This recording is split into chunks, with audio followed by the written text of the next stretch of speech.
ಶಿವಭೂಮಿಯ ಇವನ್ನು ತಗ ತಗ ತಗ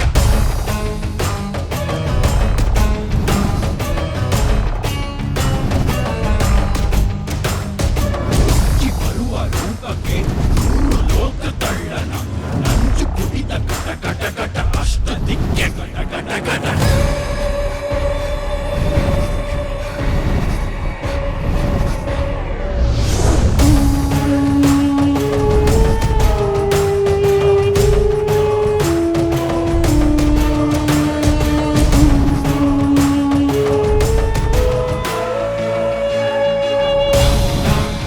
ಮುಗಿ ಪುಸ್ತಕ ಚಲನಚಿತ್ರ ಇದು ಒಂದು ಒಳ್ಳೆಯ ಸಂದೇಶ ನೀಡ್ತಾ ಇರೋವಂಥದ್ದು ಒಂದು ಚಲನಚಿತ್ರ. ಇಡೀ ತಾಂಡಕ್ಕೆ ಮತ್ತು ಇದರಲ್ಲಿ ಇನ್ವಾಲ್ವ್ ಆಗಿರೋ ಎಲ್ಲರಿಗೂ ಈ ದಸರಾ ಹಬ್ಬದ ಶುಭಾಶಯಗಳು ಮತ್ತು ಎಲ್ಲ ಒಂದು ಒಳ್ಳೆಯ ಸಂದೇಶ ನೀಡ್ತಾ ಇರೋದಕ್ಕೆ ಅವ್ರಿಗೆ ಕೃತಜ್ಞತೆಗಳನ್ನು ಹೇಳ್ತೀನಿ.